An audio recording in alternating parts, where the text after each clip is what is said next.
Good morning, Year 7, or good afternoon or evening, if that is the time that you are watching this at, although you shouldn't be watching this in the evening.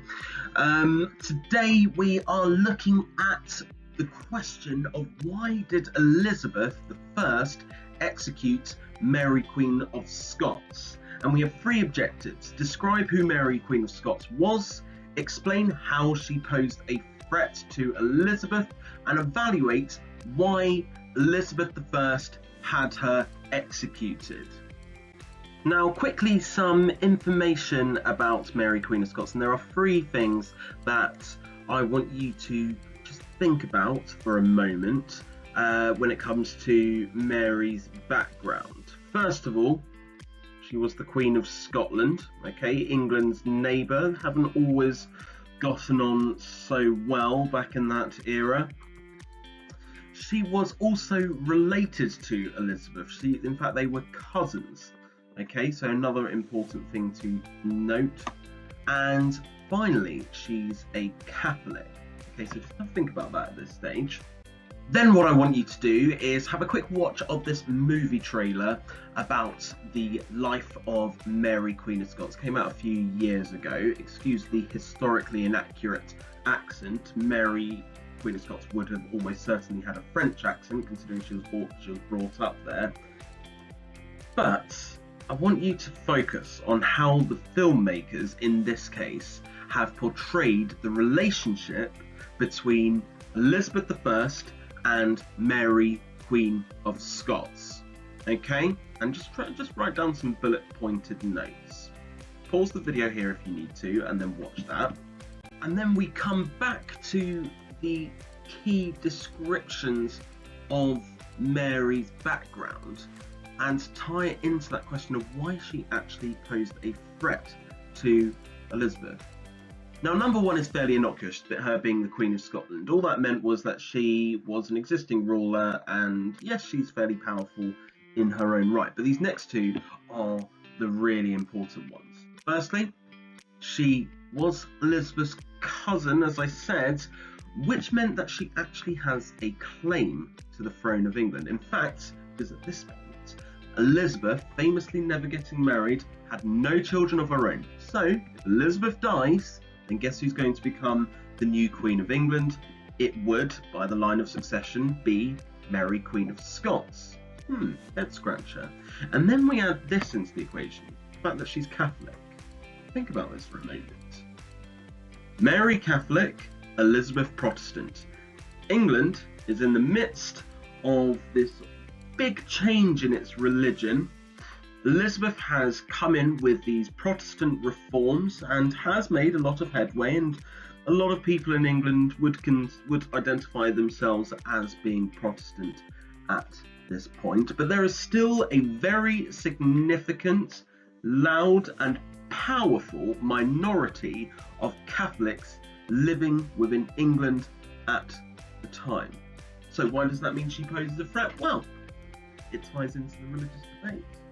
Catholics are going to want, or many of the Catholics, sorry, not all of them, many of the Catholics are going to want to get rid of Elizabeth if they can, and they've got an ideal candidate there. They don't have to look around for someone who's got some vague link. They've got someone right there and who's in a neighbouring country and eventually actually ends up imprisoned in England, who has actually got a legitimate claim to the English throne.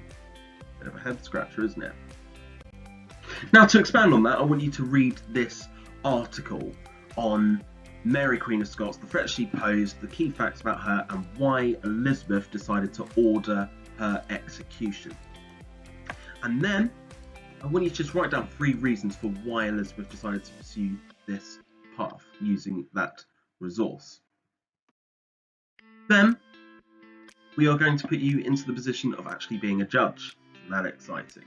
So imagine that you are the judge at the trial of Mary Queen of Scots, and you have to give a verdict on whether Mary Queen of Scots should be executed or not. Now, things to consider. If you're a judge back then, you must act in Elizabeth I's favour.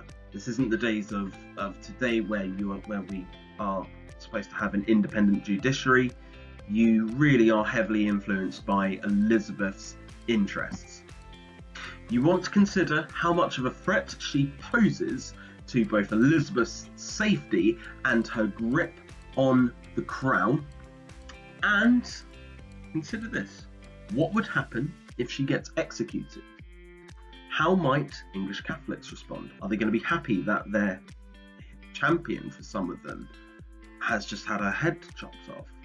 If that is the path you want to go down. What about the response from other foreign Catholic countries, such as Spain? They aren't so happy about Elizabeth going down this Protestant path for England. They want Europe to all be united under the Catholic banner, and by going down this path, England have gone further away from them, which poses a bit of an issue for the Spanish. And if they execute Mary, Queen of Scots, that robs them of the opportunity to legitimately install a Catholic queen. So that begs the question: could foreign countries turn to force? Something to consider. Also remember, England at this stage is not the powerful country it would go on to become much later on in the days of the Empire. In comparison, England is a fairly small country in Europe. The most powerful country in the world is Spain at this point. They have a vast empire, their territory, their population, and the wealth that they have at their disposal far outstrips England's. They also have territories, for example, in the Netherlands, which is about as nearly as close to England geographically as you can get. So, something to consider. Write up your verdict and explain why you have done so. At least, and I mean this, at least one Peel paragraph. And I don't just want a vague sort of, yeah, I'd execute her because she's a bit of a threat, whatever. I want evidence that links to specific events that happened back then. Okay, write up that verdict and explain why you've done so. Then we have a super fun bonus challenge. Mary I was executed in 1587. Try and find out, maybe you might have to do your own research, what major event happened just a year later, and how are these two events connected? Food for thought, year 7. Ask me any questions that you want. Feel free to email me or otherwise. Have a great lesson and a great week.